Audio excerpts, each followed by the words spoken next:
and I will love you, Lord, my shield, and I will love you, Lord, my rock, forever all my days. I will love. One last time, church, let's sing this morning. And I will love you, Lord, my strength.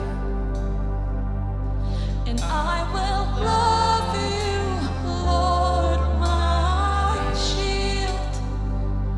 And I will love you, Lord, my rock. Forever all my days, I will love you, God. We will love you, Jesus. Anybody watch the elections in the last couple of days? I find as I get older, I kind of watch the elections more. Something which I would have skipped 20 years ago. I'm like, where's the cartoons? Why is all this election stuff on? And now I find myself watching election stuff on TV. But so this message today comes out of something that just a wee moment I heard on TV the other day. One of the candidates was talking to the reporter about the election campaign, and she said, "Oh well, things are going really well. It's been a good campaign, but you never know. We might still lose seats. Things could still go wrong. But I don't want to be a doubting Thomas." And I thought, doubting Thomas, this guy in the Bible who 2,000 years on is still getting a bit of a bad rap. Poor Thomas, or maybe not. So we're going to look at Thomas today, okay? Because doubting Thomas, I thought he must have been pretty bad. That 2,000 years on, there's still this negative thing that if there's anybody pessimistic or anybody who doubts, doubting Thomas. So what did Thomas do? We're going to look at that today. If you want a title for the message today, I doubt it's okay. Is it going to come up there behind me? Technology. We'll keep going. I doubt it's okay. All right. I have. There we go. Doubted. No, I didn't. I have a really bad memory.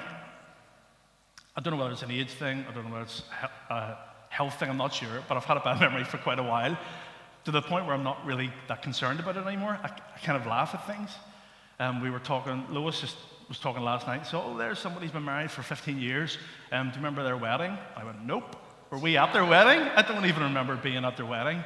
I don't remember moments from our kids' lives, like not big moments, but think birthdays and things. Lois said, "Do you remember when we went there?" No, I don't know what it is. But on the flip side of that, I was thinking my memory really is bad. But last night, I remember the registration of my first car, which was 20-something years ago.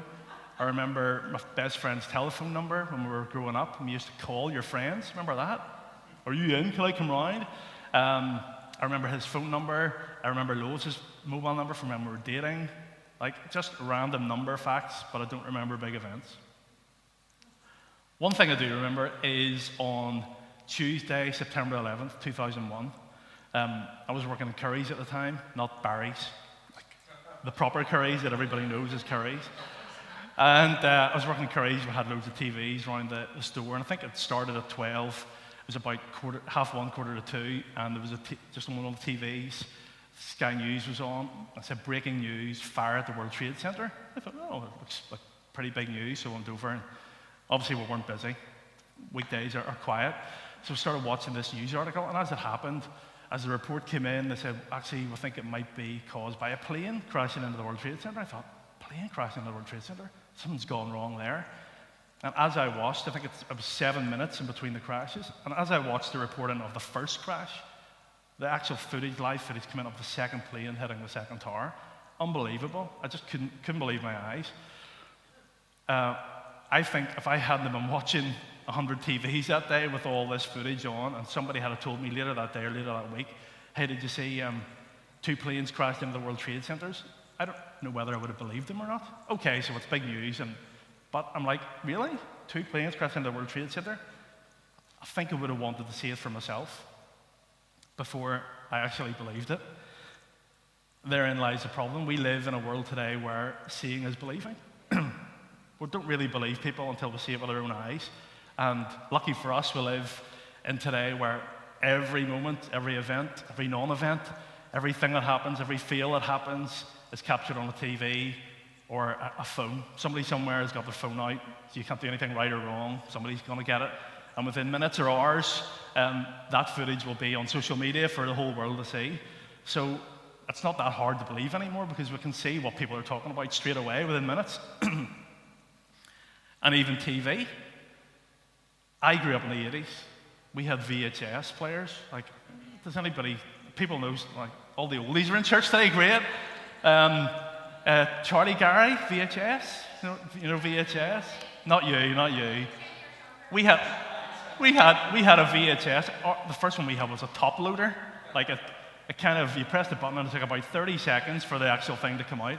And we had a top loader, and that was great if you wanted to practice record your favorite TV show. And then Mum and Dad loved Coronation Street and EastEnders. So it was a problem when we went on holiday. It's like, how do we record this? So we got a second VHS recorder, and this was a front loader.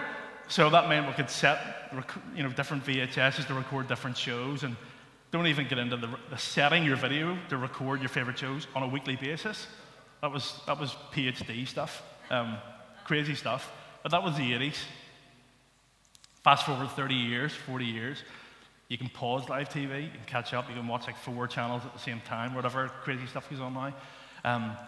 Whatever suits you, you can watch. You will not miss a moment. In fact, that might be a slogan of somebody. If Sky are watching, I didn't say that. Never miss a moment, is that it? So rarely is there a moment in our lives now that we miss, that we can't relive again at a time that suits us. I didn't watch it. I'll catch up. I'll catch it up tomorrow whenever I have some time. The only thing that hasn't changed since man first walked on this planet was our demand or our thirst for evidence or proof. But what about the things that people say are going to happen in the future? Oh, I'm going to meet you for next week. I promise I'm going to do that for you. Promise I'm going to do that for you. Do you believe them when they say it? Do you trust them? Without a DeLorean, another 80s reference here. Without a DeLorean, we can't go back to the future and see if that promise is going to come true or watch a YouTube video on something that somebody said we're going to do.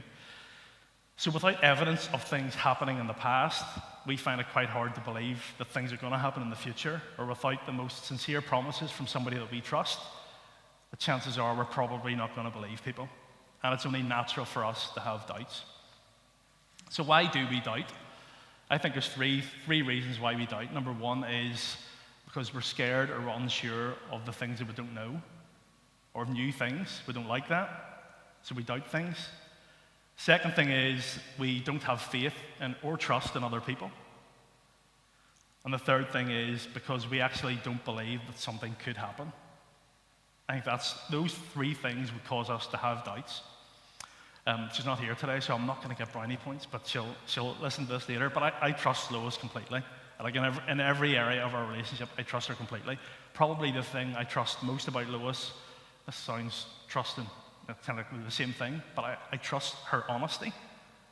Lois is really honest, very straight, very honest.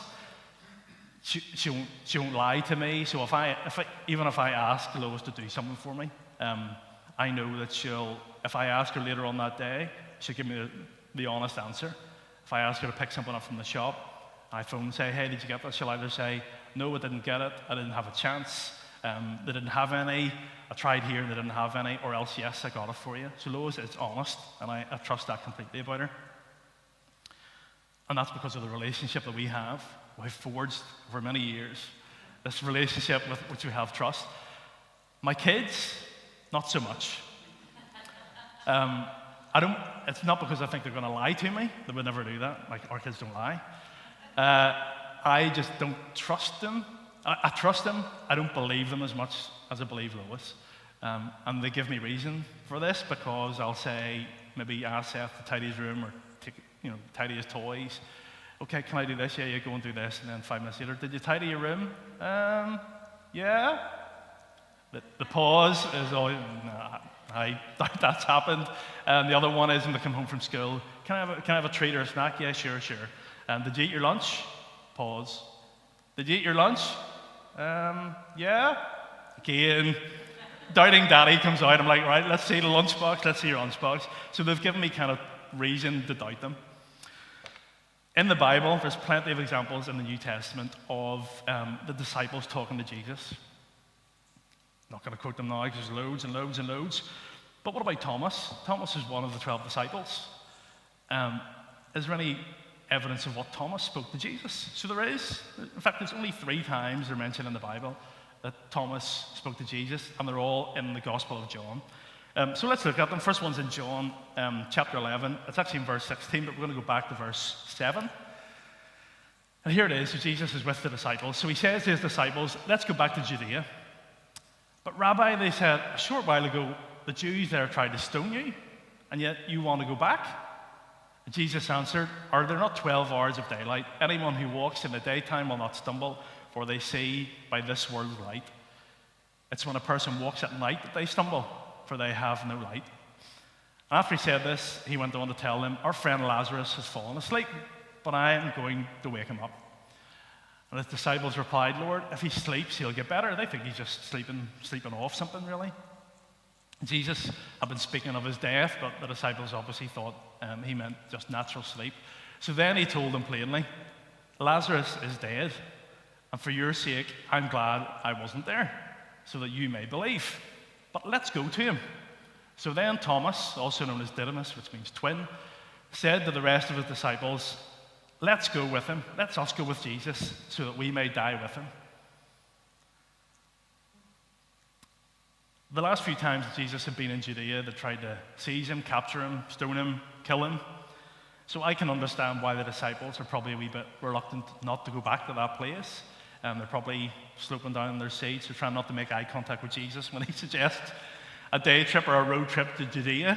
But here we go. Here's Thomas, steps up to the plate. He knows that another trip back to Judea with Jesus could mean death for Jesus, could mean death for them for going with him. But nevertheless, Thomas pushes all his chips into the middle of the table. He's all in. Lord, if you're going, I'm going with you. He's living out the instructions and the teaching of Jesus himself. Jesus said in Mark 8, verse 34, if anyone would come after me, he must deny himself and take up his cross and follow me. For whoever he wants to save his life will lose it. Whoever loses his life for me and the gospel will live. This, for me, is the actions of a man who is totally and fully trusting and believing in Jesus. The second mention of Thomas is in John chapter 14. And we'll read from verse 1. Jesus says, do not let your hearts be troubled. You believe in God, believe also in me. My Father's house has many rooms. If that were not so, I would have told you, would I have told you that I'm going there to prepare a place for you? And if I go and prepare a place for you, I will come back, and I'll take you to be with me, so that you may also be where I am. You know the place where I'm going. You know the way to the place where I am going. And Thomas said to him, Lord, we don't know where you're going, so how can we know the way? And Jesus answered, I am the way, the truth, and the life. No one comes to the Father except through me. Maybe in Jesus' head, and we've read so many of Jesus' words in the Bible, sometimes Jesus is telling the disciples something. Maybe he said there's a few grey areas in how Jesus says it to people. He thinks it's black and white. The disciples sometimes get a wee bit, what? I don't know what you're talking about, Lord. This is one of those moments. So I don't really blame him for being a bit confused the way Jesus is talking. But here we go, Thomas again. It's Thomas that is the one that asks Jesus a question that prompts Jesus to answer with one of the greatest I am statements in the Bible. I am the way, the truth, and the life, and no one comes to the Father except through me. We wouldn't have heard that if Thomas didn't ask that question. People might say, just another example of Thomas just not understanding things, doubting what Jesus says. There could be a wee bit of truth in that. Maybe there was a little bit of doubt. But when we go back to the first passage that we read, we see Thomas wanting to follow Jesus no matter what. It's like the real character of Thomas coming out. He wants to follow Christ no matter what the cost is. And this, for me, is just another example of Thomas wanting to make sure he completely understands Jesus. First one, Lord, you're going to Judea. I'm with you. This time, Lord, we don't know where you're going, but tell us because we want to go with you. He just wants to get closer to God. This is another example of Thomas trusting and believing in the Lord completely. Maybe there was a doubt there, but the doubt led to a question. The question led to an answer. And Thomas accepted the answer that Jesus gave him. So actually, Thomas's doubt was beneficial. So this faithful disciple, this man who seems to walk the walk, not just talk the talk, who seems to question Jesus only for the purpose of understanding what Jesus is saying better. That's the reason why Thomas asked these questions. This guy gets the nickname Doubting Thomas, which 2,000 years later, we're still calling people Doubting Thomas, Doubting Thomas. Like, Thomas is asking all these questions completely. What a legend. Doesn't seem justified or right, does it, that Thomas has got the bad name over this? So let's jump to John 20, verse 24. Now, Thomas, called Didymus, they keep saying what his other name is, but we know who it is. It's Thomas. He's one of the 12. He wasn't with the disciples when Jesus came. The other disciples told him, "We have seen the Lord." So this is post-resurrection, okay? It's after Jesus has risen. He showed himself to Mary, showed himself to the disciples. Thomas missed out. Here he is. Here's the disciples telling Thomas, "We have seen the Lord." But he said to them, "Unless I see the nail marks in his hands and put my finger where the nails were and put my hand into his side, I will not believe." Let's pause there. Thomas has already missed Jesus' first appearance to the disciples. Maybe he was gutted. Maybe he was a bit jealous. Have you ever missed out on something and it seems like that's all anybody else is talking about? Like you miss out on a night out or a gig or a family gathering or a party. And everybody's like, "Oh, you should have been there, you should have been there." And you're like, yeah, whatever. I'm sure it wasn't that great. Maybe Thomas had a wee bit of bitterness. Maybe he should be bitter Thomas instead of Doubting Thomas. But he missed out on something and they're all talking about it, trying to tell him how good it was and what he missed out on. I remember going to Alton Towers. We're fast forwarding to the 90s now. How old am I? I was away on a youth weekend or a youth week away, and we went to Alton Towers. And back in the mid-90s, I think I had like a new roller coaster called the Nemesis. It was kind of new. It was kind of a big deal. I think it was the first roller coaster where your kind of feet dangle down. You know, you're not sitting on a car, your feet dangle down. So I remember we arrived on the bus, 9 a.m., doors open, and a couple of the guys rushed over to ride the Nemesis. I'm like, yeah, okay. So we made our way around a different part of the theme park. And a while later, they kind of met up with us again. They're like, "Oh, you're unbelievable. The Nemesis is unbelievable. So good. You have to go on it. Oh, you missed it. Yeah. I loved roller coasters, and I didn't know them that well, the guys that I was away with. And I kind of trusted them that it was a good ride. But I'm like, I don't really believe this until I ride it myself. And it was unbelievable. But the point is, their story was really good. But until I experienced it for myself, I didn't quite fully believe them. So let's pick up on this passage again.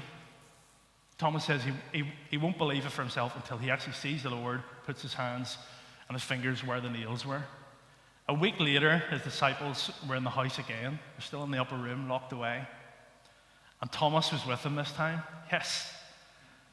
And though the doors were locked, Jesus came and stood among them, and he said, "Peace be with you." Then he said to Thomas, "Put your finger here, see my hands. Reach out your hand and put it into my side. Stop doubting and believe." And Thomas said to him, "My Lord and my God." Then Jesus told him, "Because you have seen me, you have believed. Blessed are those who have not seen and yet have believed."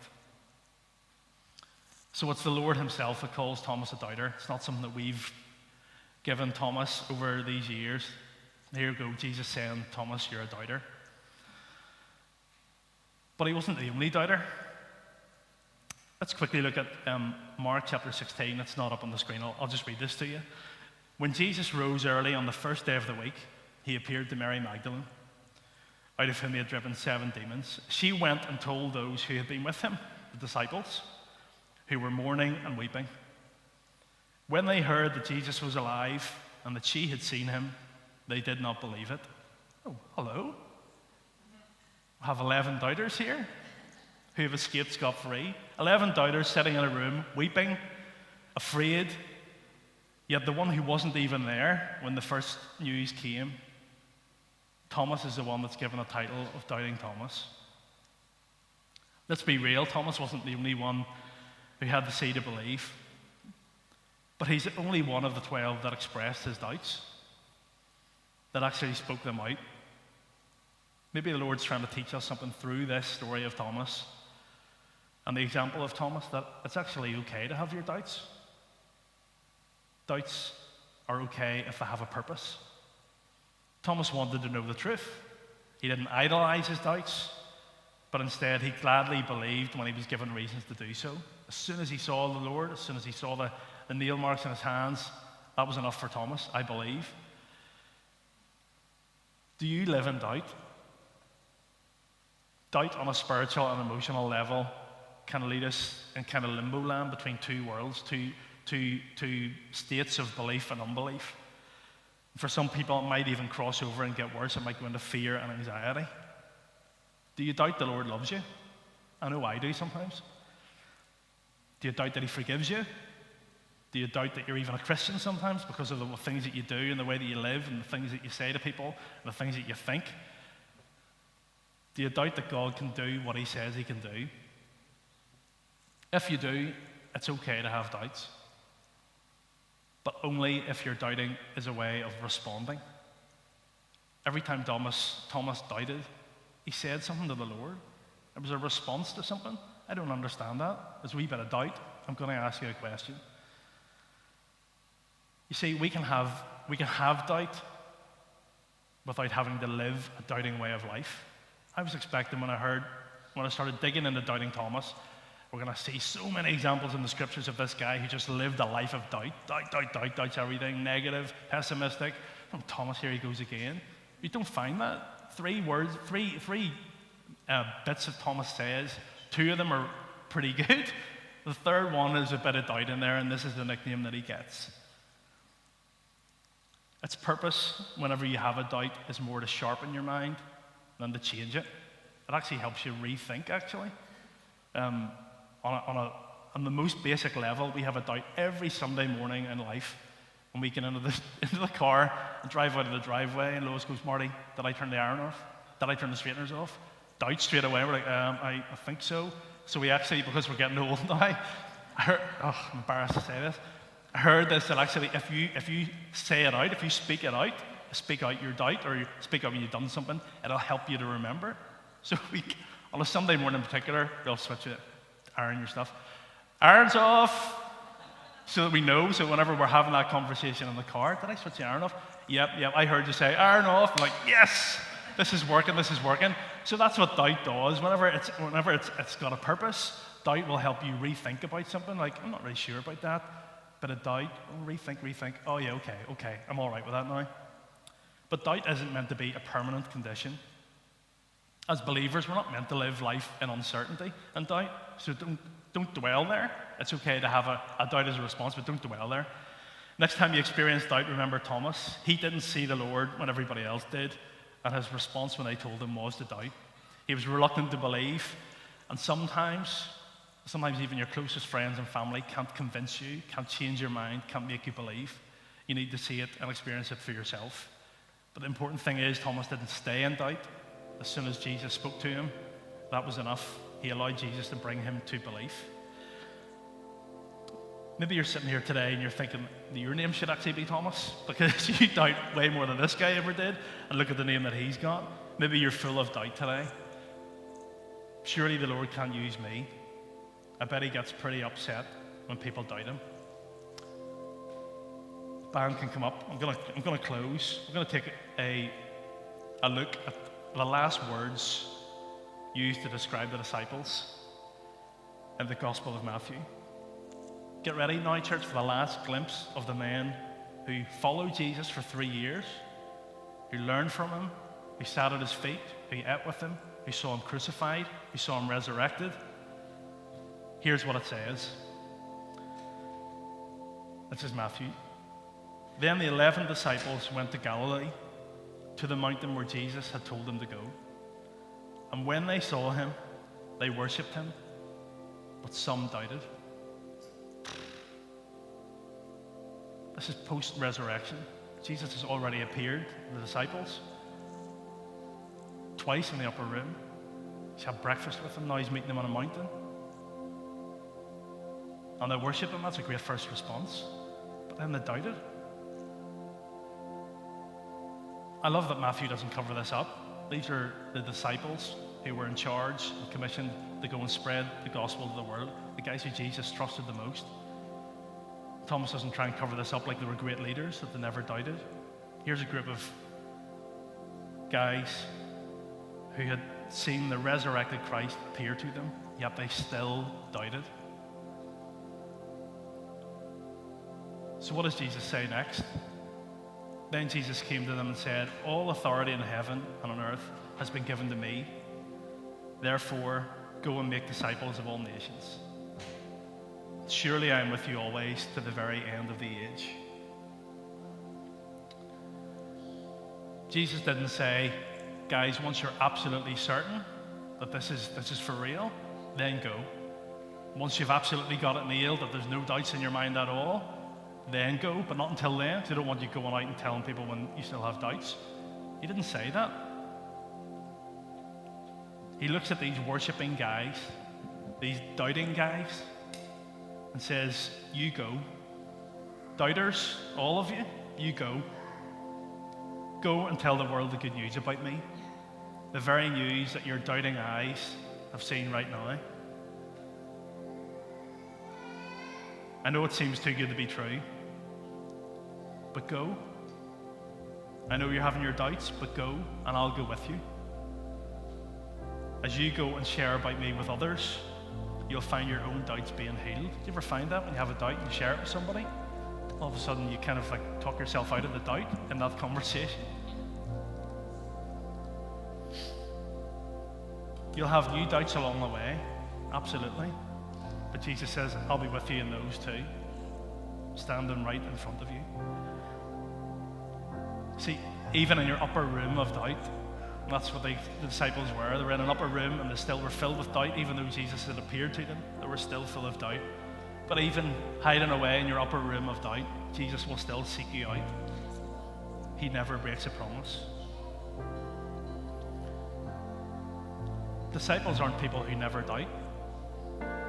Followers of Christ, like me and you today, we're not people who never doubt. We doubt and we worship. We doubt and we serve. We doubt and we help each other with our doubts. Church, it's okay to doubt.